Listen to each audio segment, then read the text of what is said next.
Hemos leído este texto dramático, un texto directo al hígado, diría el narrador de boxeo, cuando un contrincante le da al opositor un golpe fuerte. Dice el locutor en la radio, una derecha directo al hígado. ¡Oh! Eso sí duele, ¿no? Hasta que se encorva el opositor con ese golpe, ¿no? Se dobla. Y no es que Dios quiera usar la palabra de Dios para doblar nuestra humanidad, dice otro locutor, para encorvarnos, sino Dios quiere quebrar el corazón orgulloso, vanidoso de nuestro espíritu, de nosotros, y convertirlo en un corazón sencillo, humilde, para poder oír la palabra de Dios.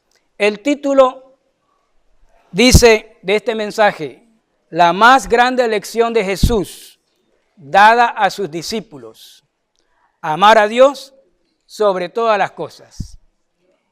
El discipulado tiene como fin convertirnos a los seres humanos para que podamos amar a Dios con todo el corazón, con toda la mente, con todo el alma, con todo nuestro ser. Porque Jesús sabe de qué se trata amar a su Padre. Amén. Amén. Yo estoy apenas aprendiendo, pero Jesús ama al Padre, el Padre ama a Jesús. Y si yo amo a Jesús, como discípulo quiero aprender a amar a Dios por sobre todas las cosas, sin excusa. Porque doy excusas baratas de que no amo a Dios porque yo soy tan débil y tan pecador. Pero el Espíritu de Dios mora en el creyente para hacernos cercanos a Dios. Y dice el texto que el Espíritu de Dios dentro de nosotros nos hace clamar, papito mío, Abba Padre. Y Dios quiere que sus discípulos, usted y yo, no solamente obedezcan a Dios, amen a Dios, busquemos a Dios. Probablemente el título no nos acompañe con todo lo que vamos a hablar, pero el título en sí es la conclusión del mensaje. ¿Por qué vamos a hablar lo que vamos a hablar? Para que juntos amemos a Dios por sobre todas las cosas. ¿Dónde está esa cita? Anótelo, que no está en el bosquejo. En Mateo 22, 37, es la cita donde Jesús le enseña a los discípulos que amemos. El primer y más grande mandamiento de todos, ¿cuál es? Amar a Dios por sobre todas las cosas. Empecemos entonces este mensaje de Lucas capítulo 14, versículo del 25 al 33. En muchas de nuestras Biblias está subtitulado esta sección con las palabras lo que cuesta seguir a Cristo. Vamos a hablar quién es un verdadero seguidor de Cristo. Muchos en nuestro país hoy día nos están visitando a este país porque muchos quieren seguir a Jesús. Pero la pregunta es, ¿quién es un verdadero seguidor de Jesús? Entonces, la misma palabra de nuestro Señor Jesucristo nos dice, nos define quién es un verdadero seguidor de Jesucristo. Dice el versículo 25, grandes multitudes iban con él. Y volviéndose, les dijo, y aparece entonces el mensaje que les dijo. Me quedo para introducir en el versículo 25. Jesús dice, el texto dice, grandes multitudes le seguían, iban con él. Y volviéndose a las multitudes, les dijo. Y una de las cosas que les dijo es que nadie puede ser mi discípulo si no renuncia a lo que posee. Quiere decir que Jesús no está hablando ahora para recibir salvación. Jesús está hablando ahora para definir quién es su seguidor. ¿De acuerdo? Y este versículo asombrosamente habla de las multitudes. Jesús enseñaba a sus discípulos y ellos le seguían. ¿Cómo lo conocían algunos? Como el maestro. ¿Por qué es un maestro? Porque enseña. ¿Alguna vez usted ha sido alumno de alguien? ¿Pero un buen alumno? En nuestra experiencia siempre hemos sido alumnos de alguien, por lo menos de nuestro papá o de nuestra mamá. Y hemos tenido muchos alumnos, muchos maestros. Y ojalá haya tenido usted un buen maestro bíblico que le enseñe cómo seguir a Jesús. Así es que a Jesús lo conocían como maestro porque tenía discípulos y enseñaba. Y muchos le seguían. Dice aquí que grandes multitudes iban con él. Así que un discípulo de Jesús, ¿cómo se define? Un seguidor de Jesús. No todo el que me dice Señor, sin embargo, entrará en el reino de Dios. Jesús trató de definir quién es, no lo que decía la persona, sino lo que él decía. Porque la persona puede decir, yo soy discípulo de Jesús. Pero ¿quién define la verdad? ¿El discípulo o el maestro? Muchas personas que se han congregado con nosotros, de repente me los encuentro en la calle con algunos amigos y se encuentran conmigo y nos encontramos y me quieren presentar a su amigo. Y me dice, hola pastor, ¿cómo está? Y yo digo, hola, ¿qué tal? Bendiciones. Y este amigo dice, pastor, quiero presentarle a mi amigo, se llama Luis. Hola Luis, ¿cómo está? Entonces el que me está presentando a Luis le dice a su amigo Luis, él es mi pastor, yo me congrego en su iglesia. Como algunos videos, ¿no? Que sigan. ¿Ah? Si yo no lo veo en mi iglesia. Pero él le está diciendo a Luis, este es mi pastor, yo me congrego en su iglesia. Pero la verdad que, vamos a ponerle un nombre que no está aquí. La verdad que Fabio no se congrega en nuestra iglesia. Él cree que en su mente, él se congrega en nuestra iglesia. En su mente, a flor de labio, él dice, yo me congrego en la iglesia, este es mi pastor. Pero el pastor sabe que él no se congrega. ¿Sí? ¿Ocurre o no ocurre? Y ocurre con muchas cosas de la realidad humana. Entonces, ¿quién es el que define el discipulado? ¿Usted o el Señor Jesucristo? Este capítulo, esta sección, define el discipulado desde el punto de vista del Señor Jesucristo, no desde el punto de vista tuyo. Así que este versículo o esta sección aparece con una palabra que dice, grandes multitudes iban con él. Jesús en otra porción dice, no todo el que me dice Señor, Señor, entrará conmigo al cielo. Interesante, ¿no les parece? Entonces algunos están pensando, ya me la está poniendo dura, pastor. Pero probablemente se la voy a poner fácil, porque es mejor definir qué es ser un discípulo de Cristo, para que usted, con todo el sentido de la mente, del corazón, se convierta en un discípulo de Cristo. Así es que vamos a ver el primer punto de nuestro mensaje, que es subtitulado, las multitudes no son discípulos. Las multitudes no son discípulos. Es interesante que lo que sigue acá en el texto se desarrolla a las multitudes. O sea, Jesús le dice a las multitudes. Como por ejemplo, le está hablando a la multitud, miles de gente. Si alguno viene a mí y no aborrece a su padre y madre y mujer e hijos y hermanos y hermanas, y aún también su propia vida, no puede ser mi discípulo. ¡Wow! A las multitudes. ¿Recuerdan ese personaje que Jesús lo invita a seguir y el personaje le dice, maestro, espera que yo entierre a mi padre, voy a enterrarlo y después te seguiré?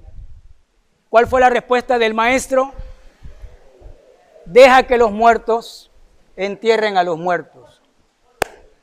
No es tan amable el Señor Jesucristo, parece, ¿no es cierto? Algunos lo toman por que Él no tuvo cuidado del muerto, o no le importó los sentimientos de la persona que ha perdido a alguien que amaba. Pero Jesús quiere definir quién es un discípulo verdadero. Este pasaje le habla a las multitudes, pero voy a mostrarles dos pasajes más. En Lucas capítulo 3, versículo 7, que nos indica a quien le dice lo mismo. Capítulo 3, versículo 7 de Lucas, y decía a las multitudes que salían para ser bautizadas por él,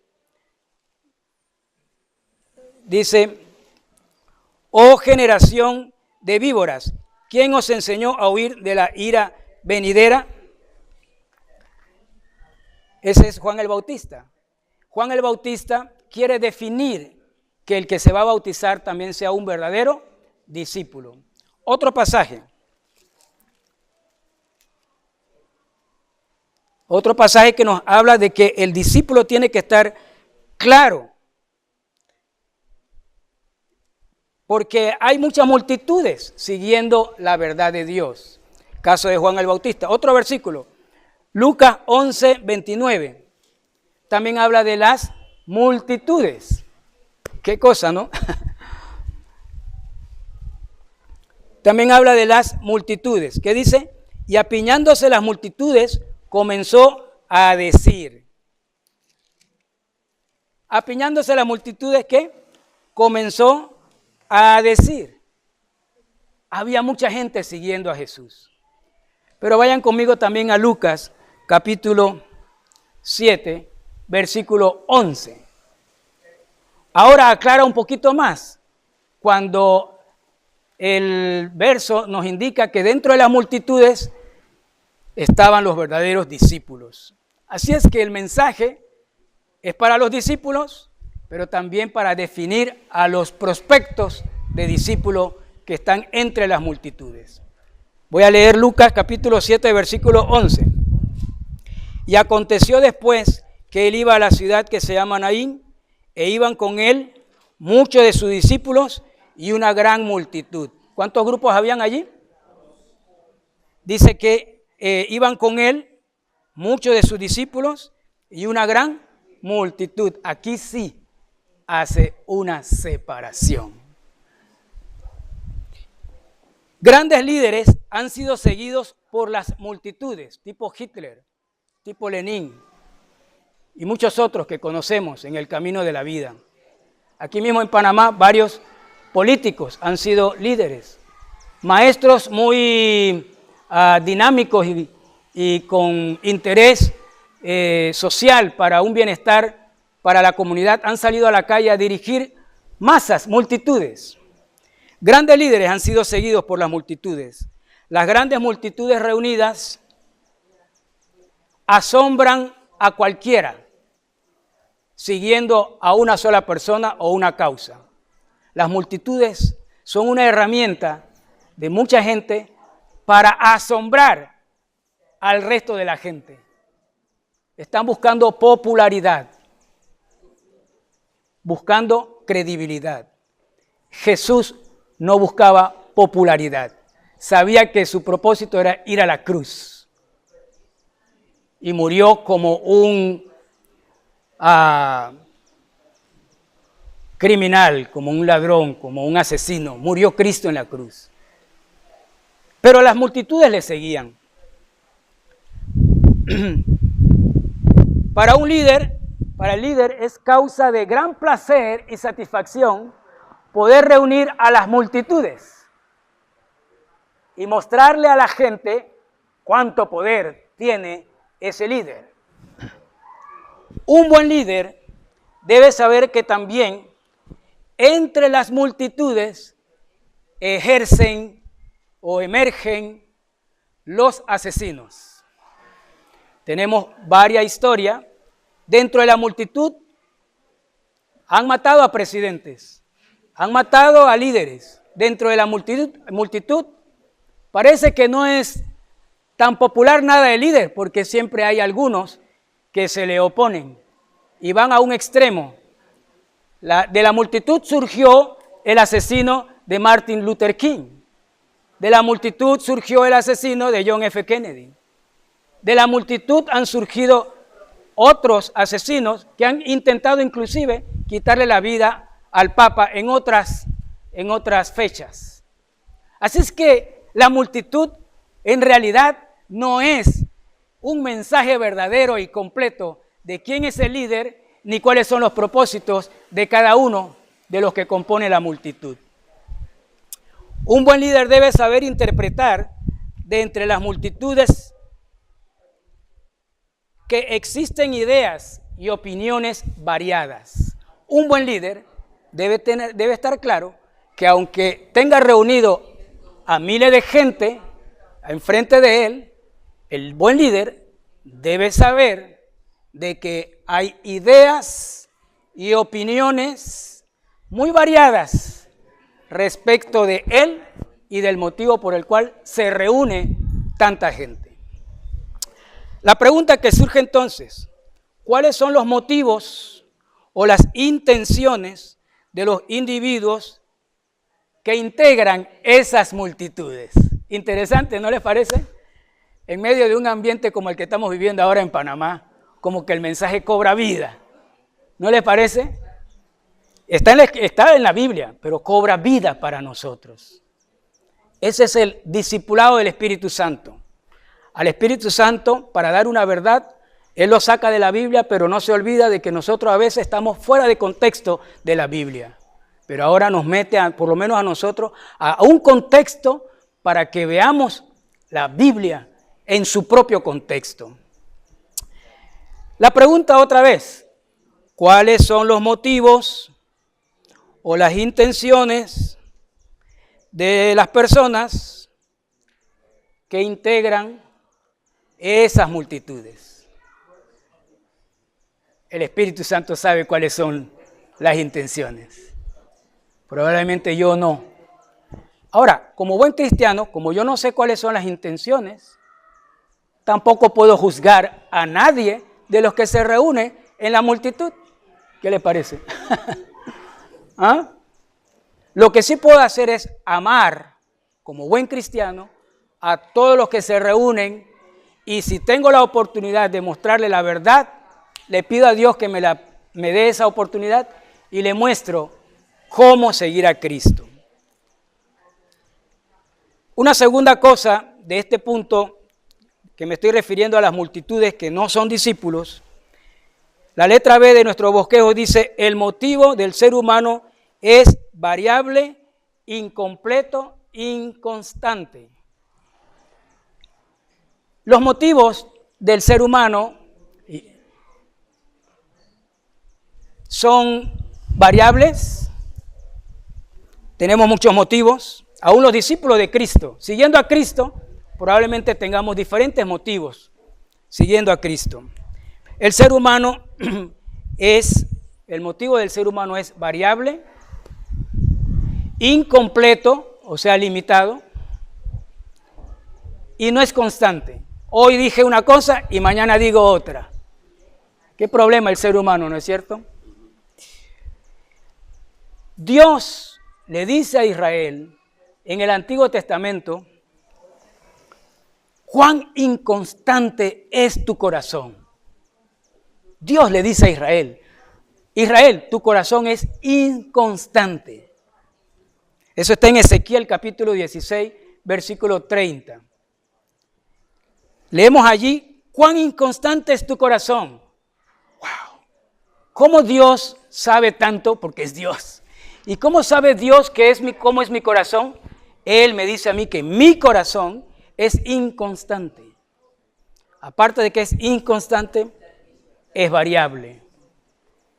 Dice otro versículo, y Jesús no se fiaba de ellos. Le seguían, pero dice un versículo, hablando de las multitudes, y Jesús no se fiaba de ellos porque eran variables, inconstantes. Sus entendimientos eran incompletos, no eran completos. Por eso necesitamos conocer a Jesús y la verdad de Jesús. Entonces, esto me hace pensar que el ser humano tiene un corazón que ambiguo, ambigüedad, de doble ánimo. Como Pedro, Señor, te seguiré donde tú quieras que tú vayas, te seguiré. Pedro, me vas a negar 3 veces. Me vas a negar antes que el canto del gallo aparezca 3 veces. Me vas a negar. ¿Era inconstante el corazón de Pedro? Como el mío. Y como el tuyo. Por eso tu corazón necesita rendirse a los pies de Jesucristo. De verdad. Y Jesús busca un discípulo que se rinda a Él. Santiago capítulo 1, versículo 8. Leemos que el corazón del hombre es inconstante. Dice ahí Santiago, capítulo 1, versículo 8. El hombre de doble ánimo es inconstante en todos sus caminos. Le decía a Israel, tu corazón es inconstante. Ahora la Biblia, el Nuevo Testamento dice, el corazón del hombre es inconstante. Así es que yo concluyo, soy discípulo de Cristo, pero yo concluyo, Señor, mi corazón es inconstante. Perdóname por haber confiado en mí, en mi supuesta constancia, perdóname, pero mi corazón es inconstante. El diccionario, muchas gracias, excelente, una buena discípula.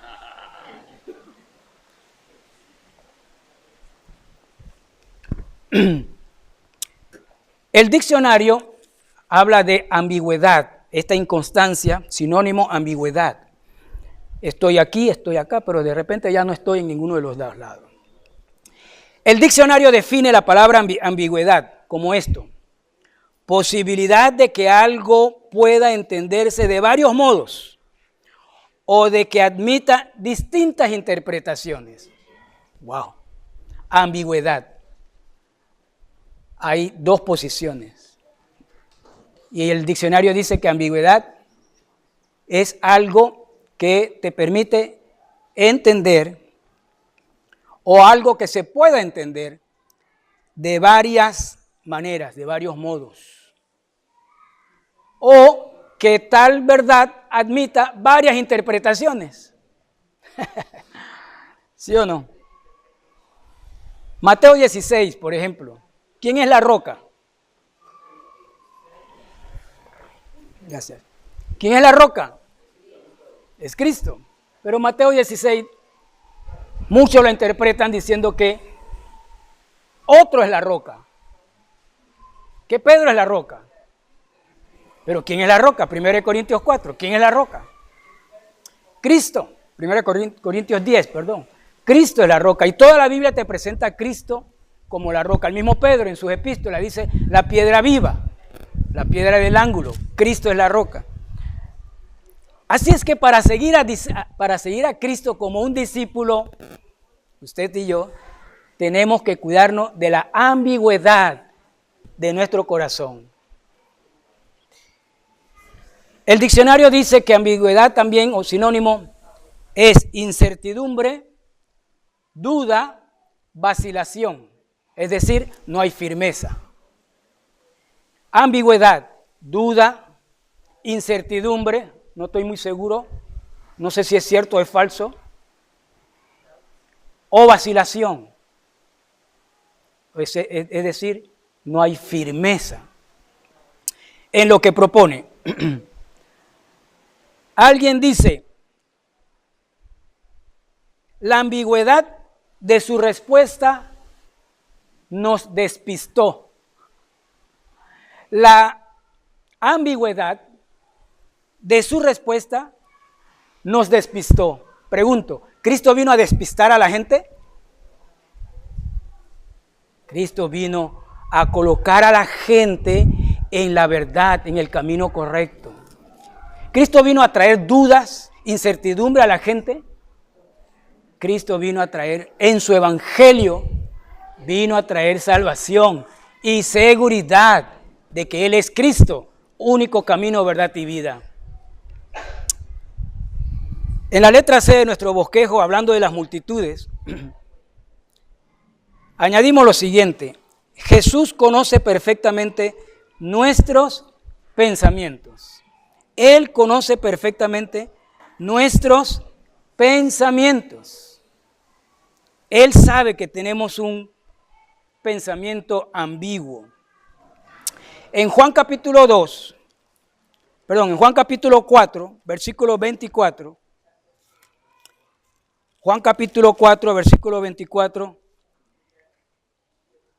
se anticipa Jesús y dice 4:24 de Juan: Dios es espíritu, y los que le adoran en espíritu y en verdad es necesario que le adoren. Para que no haya ambigüedad, Jesús dice, la verdad te propone la seguridad para que tu corazón no tenga el problema de ambigüedad. Porque Él dice que para buscar a Dios es necesario que le busquemos en espíritu y en verdad. Jesús es el Maestro y nos quiere enseñar la verdad. Solo la verdad puede develar la mentira. Solo la luz elimina la oscuridad. Jesús es el Maestro. Y Jesús es Maestro de la verdad, no de la ambigüedad. Ahora, ¿por qué es tan importante hablar de la verdad? En 1 de Juan capítulo 2, versículo 21, leemos ese texto que dice: no os he escrito como si ignoraseis la verdad, sino porque la conocéis y porque ninguna mentira procede de la verdad. Wow.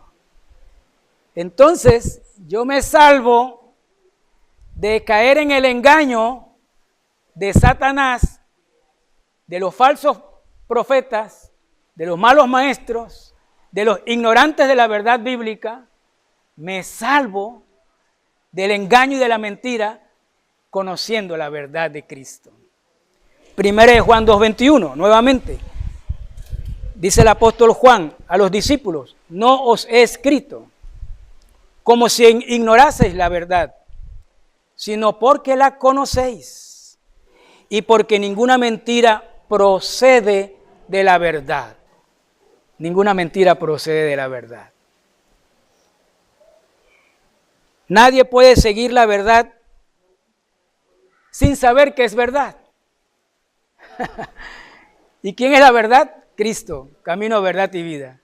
Así que Él viene a presentarnos la verdad.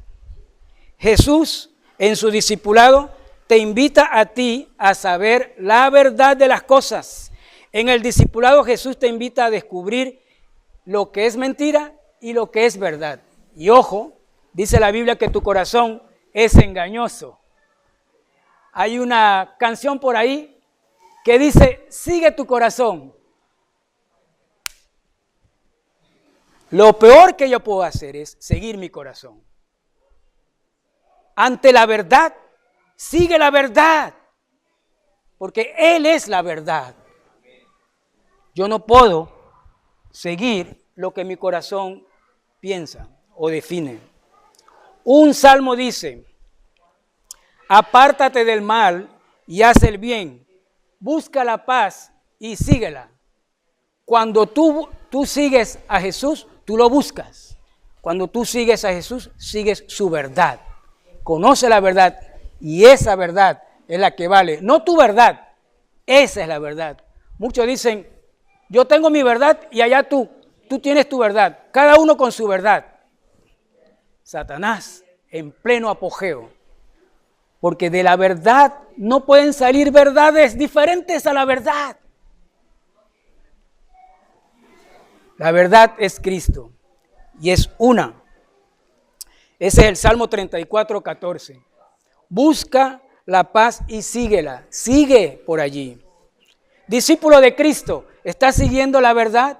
¿Estás leyendo la Biblia? ¿Estás a los pies de Cristo cada día con tu devocional diario, con la oración personal, oyendo y haciéndole caso para salir a evangelizar, para orar con tu hermano en Cristo, para hacer un alto y dedicar un tiempo al discipulado, al evangelismo?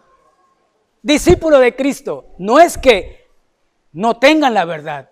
Les digo esto porque tienen la verdad y porque ninguna mentira procede de la verdad. Entonces, hay una fuerza en el discipulado. Conocer la verdad es conocer la libertad. Cristo es la verdad que te libera de la mentira y te hace verdaderamente libre. Y conoceréis la verdad y la verdad os hará ¿qué? Libres. Juan 8:32. Muy importante. Escuche esto. Nadie puede adorar a Dios usando una mentira. Nadie puede adorar a Dios. ¿Recuerdan lo que dijimos al inicio? Dios está buscando a verdaderos adoradores que le adoren ¿qué? En espíritu y en verdad. Nadie puede adorar a Dios con una mentira. Discípulos, nadie puede adorar a Dios con una mentira. A Dios se le adora con la verdad. Y conoceréis la verdad y serás libre. Porque Dios busca a verdaderos adoradores que le adoren en espíritu y en verdad. Discípulos, nadie puede adorar a Dios con una mentira. A Dios se le adora con la verdad. Cristo es la verdad. Voy a decirlo de otra manera. Nadie puede adorar a Dios sin verdad. Busque la verdad. Siga a Cristo. Conozca la verdad. ¿Qué es la oración? ¿Qué es el discipulado? Bíblicamente hablando, ¿qué es el evangelismo? ¿Qué es congregarse? ¿Qué es ser miembro de una iglesia? Busque la verdad. Pero muchos discípulos no saben lo que significa ser miembro de una iglesia local. Muchos discípulos no saben lo que es ofrendar cada domingo. Los discípulos tienen que conocer la verdad para que sean libres de la mentira y del engaño. Por eso dije, nadie puede adorar a Dios sin verdad, sin la verdad. Yo le pido al Señor, Señor, enséñame más y más a qué tú le llamas evangelio, a qué tú le llamas oración, a qué tú le llamas seguirme a mí, a qué tú le dices, nadie que quiera seguirme me va a seguir sin llevar su cruz. Quiero saber más. Jesús como maestro de Dios, enviado por Dios, Él solamente te mostrará la verdad. Dios está buscando discípulos que le busquen ¿qué? En espíritu y en verdad. No religiosos, discípulos. Entonces, conclusión de esta primera parte. Apenas estamos en el versículo 25. Y estamos hablando la diferencia entre multitudes y el discípulo. Si esto lo podemos entender, entonces estamos listos para oír del versículo 26 en adelante. Si podemos entender esto, estamos listos para oír lo que significa ser discípulo de Cristo. Nos pusimos un poquito inquietos. Lucas 14, versículo 26. ¿Será que podemos entender lo que sigue? ¡Wow! Quiero entenderlo.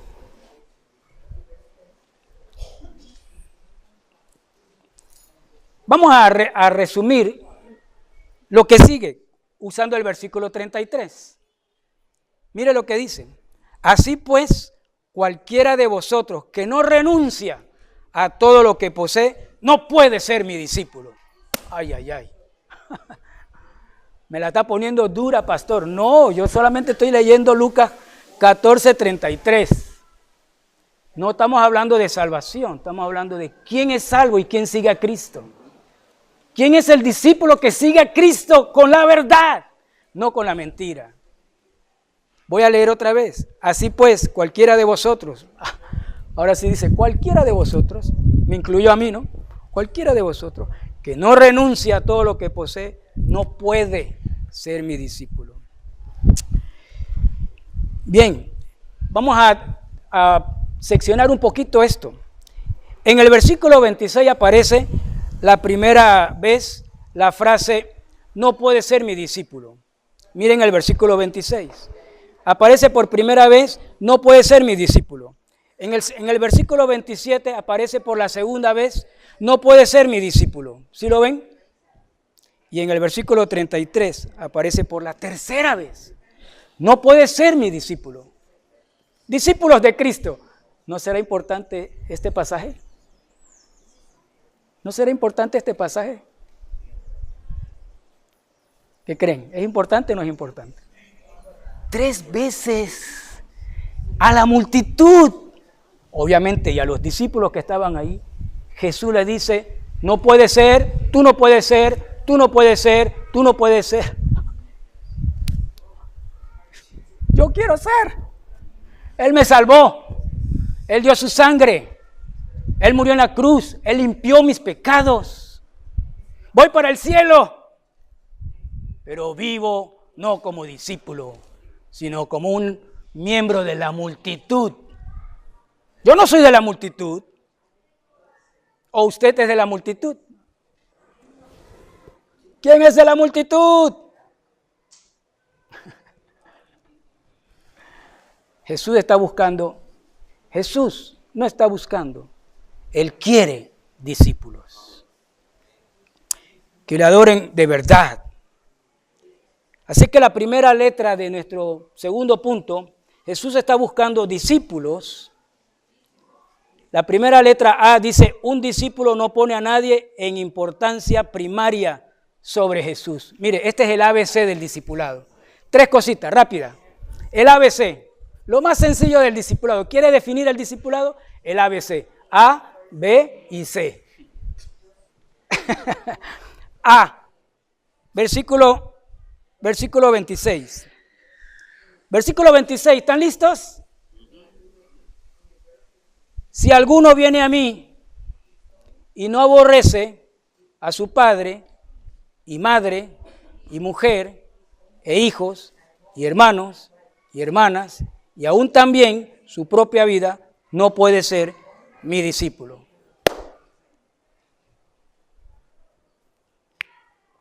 Ay, ay, ay, pastor, tengo que aborrecer a mi papá, tengo que aborrecer, no quiero nada con mi papá.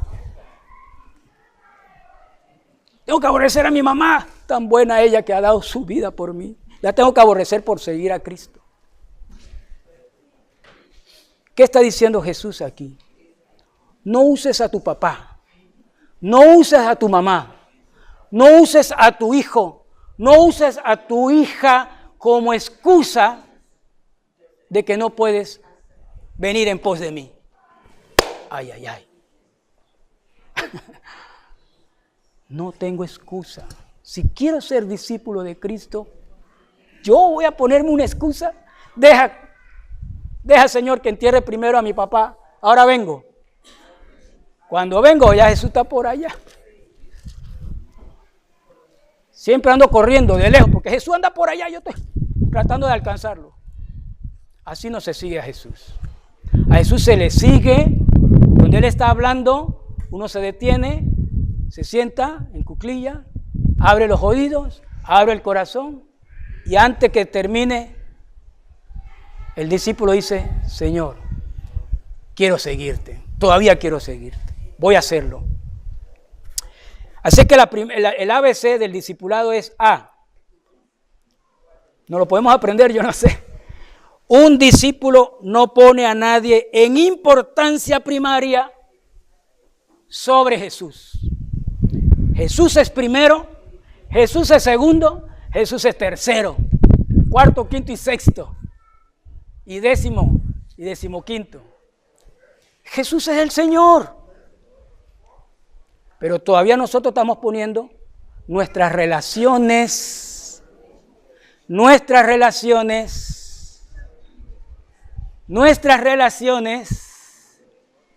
por encima de nuestra relación con Jesús. Eso es lo que Jesús está diciendo. El ABC del discipulado. ¿Quién es primero en tu vida? ¿Quién es primero en tu vida? ¿Quién es primero de los primeros? Y sin Él no puedo vivir. Sin Él no puedo hacer nada. Él es primero. El ABC del discipulado.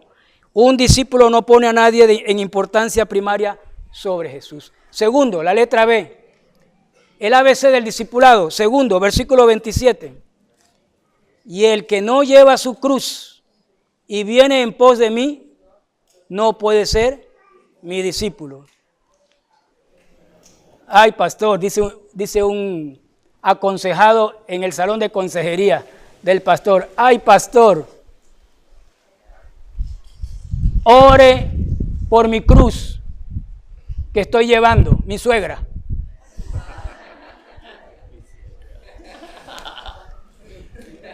No es la cruz, es la cruz de Cristo. No es tu cruz, es la cruz de Cristo.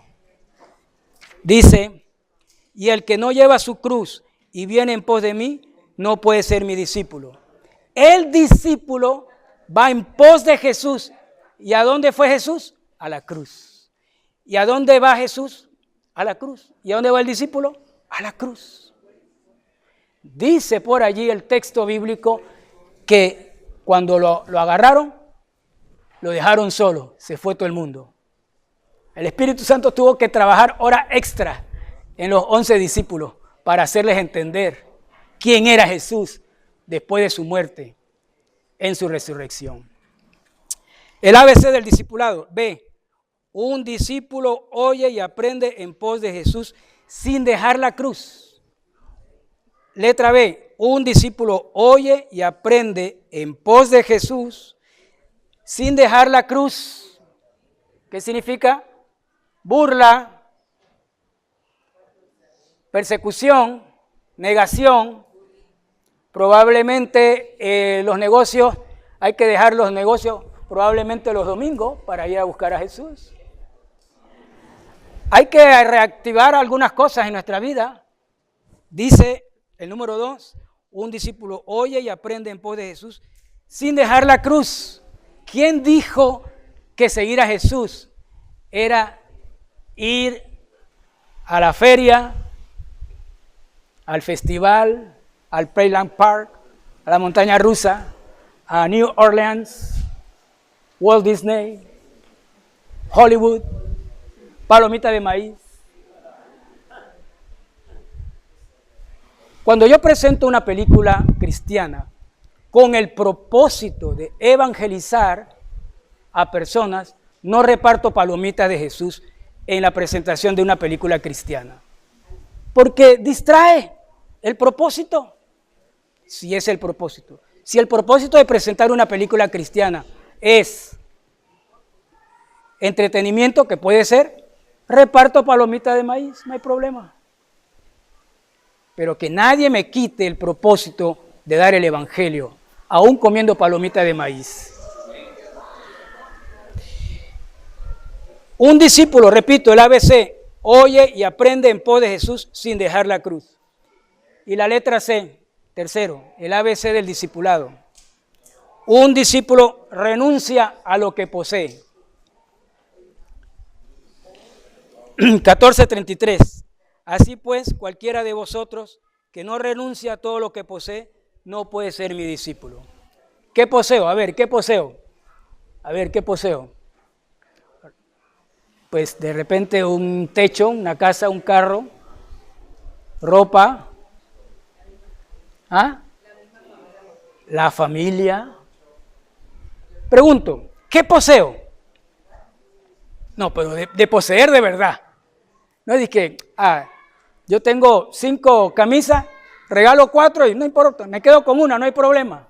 Eso es fácil. ¿Qué poseo de verdad? ¿Qué poseo? ¿Qué no quiero entregar? Eso es lo que poseo. Lo que no quiero entregar, que es mío, es de mi pertenencia, es lo que poseo. Ay, ay, ay. ¿Qué poseo?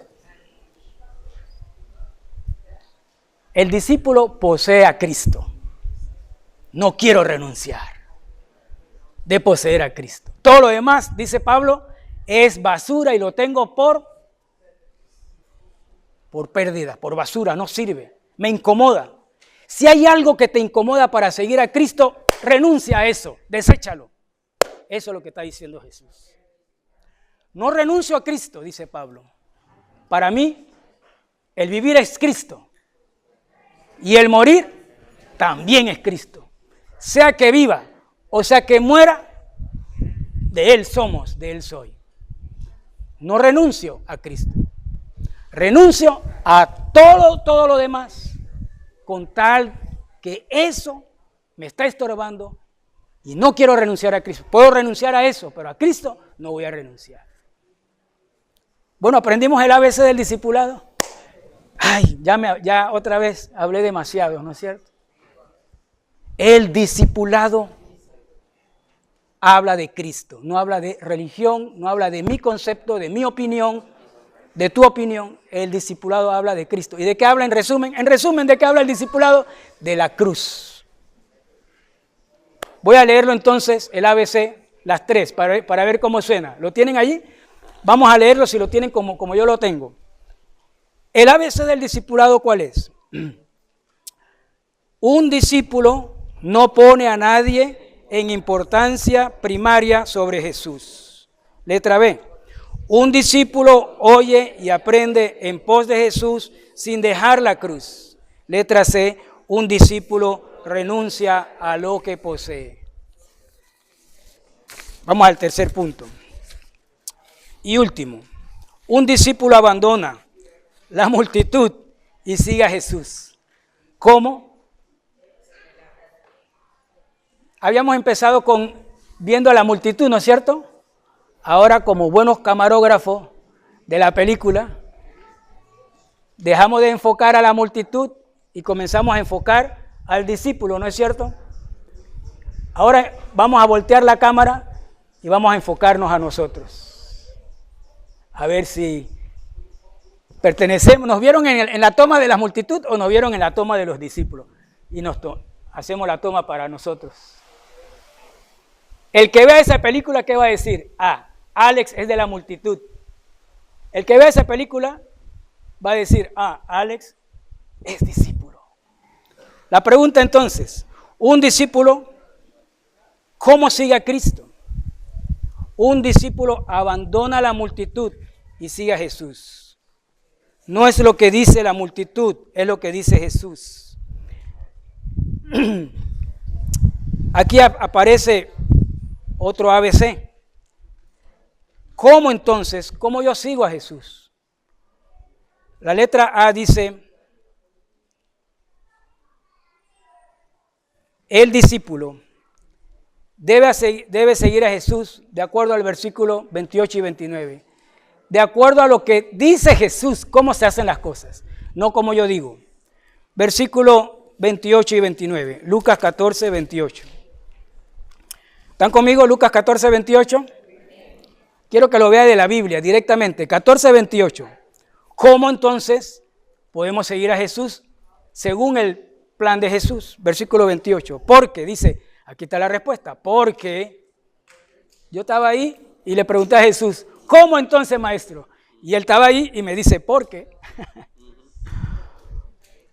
Porque ¿quién de vosotros, queriendo edificar una torre, no se sienta primero y calcula los gastos a ver si tiene lo que necesita para acabarla.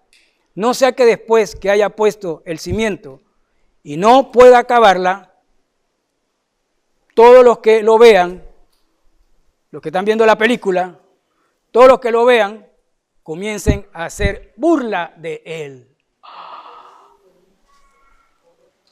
¿No han visto esa película por allí? Que la gente se burla de los cristianos. ¿Han visto esa película?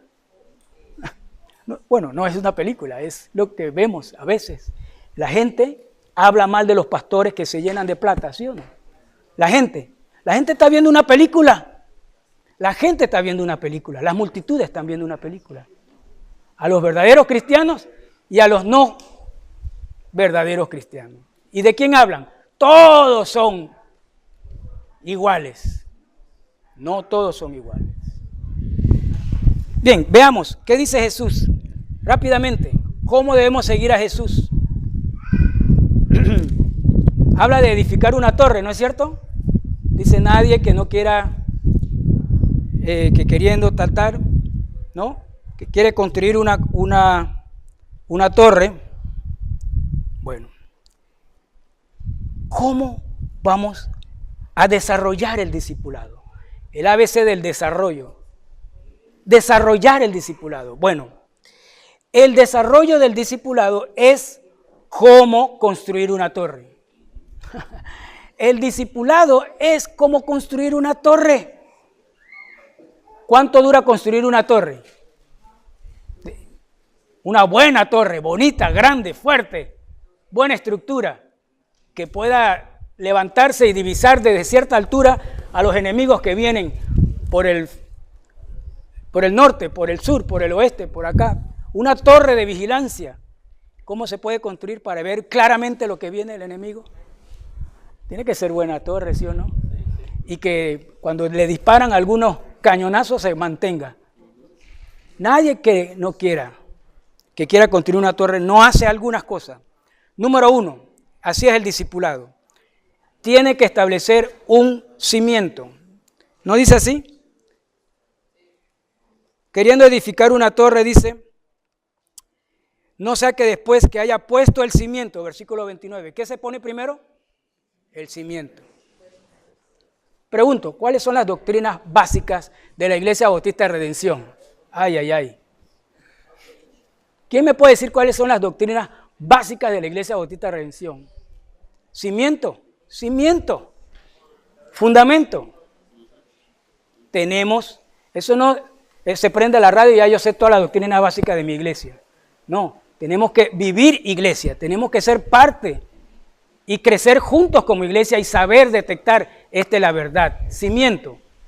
El discipulado, primero se establece un cimiento.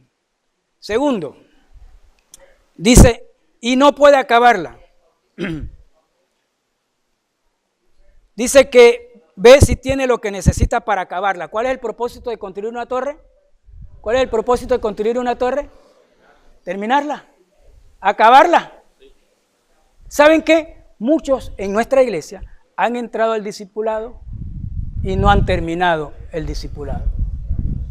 Por eso que no hay más discípulos, porque nadie termina y nadie se siente tan seguro para enseñarle al otro desde el inicio, en el medio y hasta acabar su proceso del discipulado. Entonces van dos, ¿cómo se desarrolla el discipulado? Mi discipulado, ¿cómo hago para seguir a Cristo?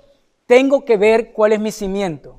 Segundo, tengo que trabajar hasta acabarlo. ¿Cuánto duró el trabajo del discipulado de Jesús con sus discípulos? Por lo menos 3 años y medio. Capacitó a Pablo por 14 años. Y nosotros queremos jugar la comida rápida con el discipulado. No hay discipulado de comida rápida. Necesitamos sentarnos 1 hora, 2 horas, semana tras semana, año tras año, hasta saber y detectar cuál es mi cimiento y desarrollar la construcción. En tercer lugar, empezar, excusarse y abandonar es muestra de que no es un discípulo. Empezar, excusarse y abandonar es muestra de que no es un discípulo. Wow, está duro, ¿ah? Porque dice que no la acabó, ¿no? Dice que no venga, que lo vean y comiencen a hacer burla de él porque no la acabó. En segundo lugar, debe estar en la guerra debe estar en la guerra como frente al enemigo.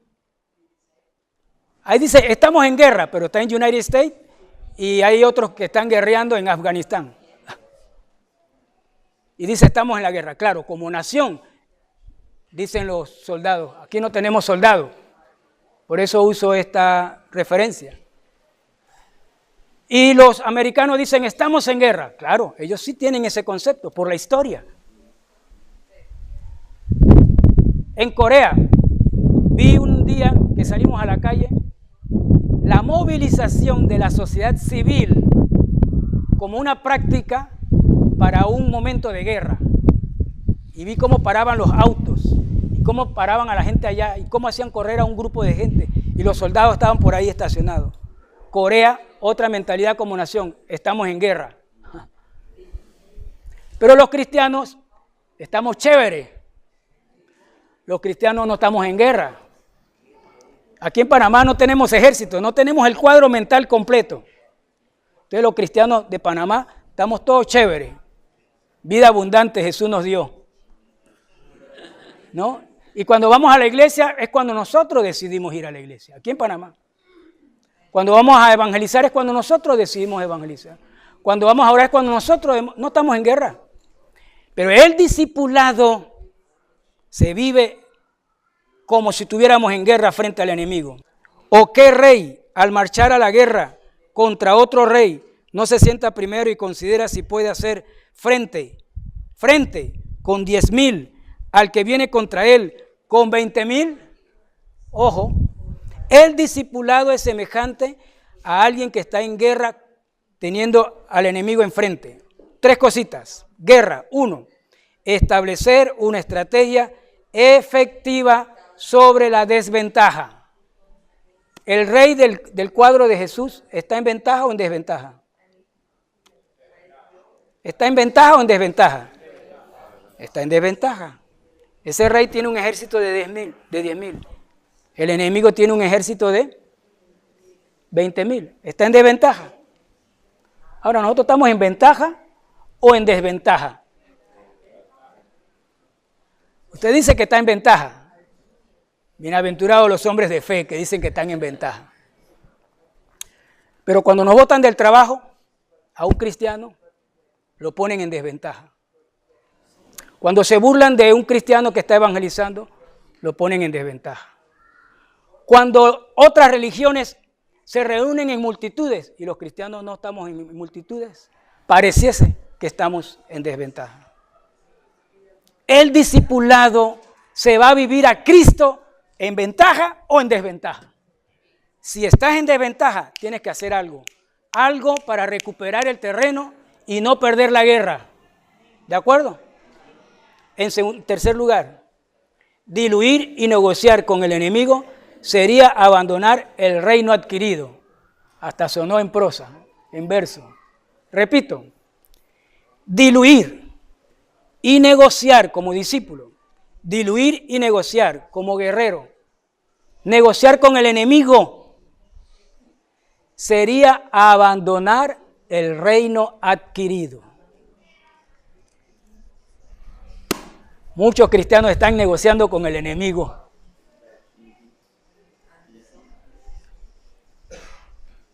Y no se preparan para la guerra. Ahí está el cristiano bailando al son. El cristiano dice que es discípulo. Bailando al son. ¿Qué me tocan? ¿Qué me tocan? No el son que él me toca. La guía del Espíritu Santo. Muchos cristianos, discípulos, están sirviéndole a los paganos con sus talentos, con su dinero, con su tiempo, y no entienden que están en desventaja allá, cuando tienen que estar fuertes acá, para ir contra el enemigo, no a bailar con él, sino a traerlo a los pies de Cristo. Bueno, lo demás se lo dejo a su enseñanza con el Espíritu Santo. Termino con la letra C. Entonces, tenemos dos cuadros aquí. Tenemos el cuadro de construir una torre. El discipulado es cómo construir una torre. Tenemos el cuadro de una guerra, de un discípulo, de un guerrero frente al enemigo que sí está preparado para dañarnos. ¿Y el discípulo qué va a hacer? Una estrategia. Va a recuperar cualquier desventaja que tenga para levantarse y adquirir o mantener el reino que Dios le ha dado. Mantener la victoria. Amén. Hay muchos cristianos en derrota y no en victoria. Pregunto, los que están aquí, todos los cristianos que están aquí, ¿están en derrota o tienen la victoria como discípulos de Cristo? Vamos a la conclusión, a la letra C. Debe renunciar entonces a lo que las multitudes aplauden y nunca abandonar al maestro ni dejar de obedecerlo. El cristiano debe mantenerse obediente al maestro, seguirle. Así que después de hoy, quiero ver a muchos discípulos comprometidos de llevar su cruz, la cruz de Cristo, donde Él va y Él camina. El fin o propósito del discipulado de Jesús es que sus discípulos amen al Padre como Él amó al Padre. Ahora cobra sentido el título, ¿no es cierto? El título de hoy nos dice que la más grande lección de Jesús, dada a sus discípulos, es que amen a Dios sobre todas las cosas. Vamos a orar, inclinemos nuestro rostro. Padre nuestro, te alabamos, te damos gracias por tu misericordia. Este pasaje es definitorio y determinante. Señor, que nos habla seriamente si te tenemos como Señor, como gobernador de nuestras vidas, como Maestro, como nuestro Salvador. Señor, sabemos que tenemos que renunciar a muchas cosas. Ayúdanos, Señor, a entenderlo y a tomar decisiones radicales en nuestro desarrollo como discípulos de Jesucristo. Señor, que después de hoy valoremos lo que es congregarse, lo que es reunirse con un hermano en célula, en oración, en discipulado, en plantar iglesias. Señor, que después de hoy crezcamos y confiemos, como decía el apóstol Pablo, ya casi para morir, a fin de conocerle a Él. Sabemos que Pablo ya te conocía, pero su interés en su alma, en su corazón, era conocerte más, para amarte como tú te lo mereces, con todo el corazón. Bendícenos, Señor, te damos gracias, Señor, en el nombre de Cristo. Mantenga su rostro inclinado, hable con Dios ahorita, o utilice su papel y su pluma, y ponga algo allí, dígale algo al Señor, como discípulo de Jesucristo, no como parte de la multitud, sino como discípulo de Jesucristo. Eso es algo entre usted y Dios. Mientras usted escribe o ora o piensa, si en la sala, aquí en este lugar, hay alguien que aún no ha aceptado a Jesucristo como Señor y Salvador, para amarle, para conocerle, yo le pido, le ruego que abra su corazón a Cristo y le pida que Él entre a su vida, perdone sus pecados y que usted se disponga a conocerle y amarle. Haga esta oración conmigo con este propósito. Dígale a Jesús: Señor Jesús, te doy gracias porque moriste en la cruz para el perdón de nuestros pecados, de mis pecados. Necesito, Señor, ese perdón. Necesito el cambio, la transformación de mi vida. Te abro la puerta de mi corazón. Te pido que entres a mi vida. Hoy te recibo en mi corazón. Y te doy gracias por tu salvación. Gracias por perdonar mis pecados y darme la vida eterna. Enséñame a ser un discípulo que saque ventaja de la desventaja. En el nombre de Jesús.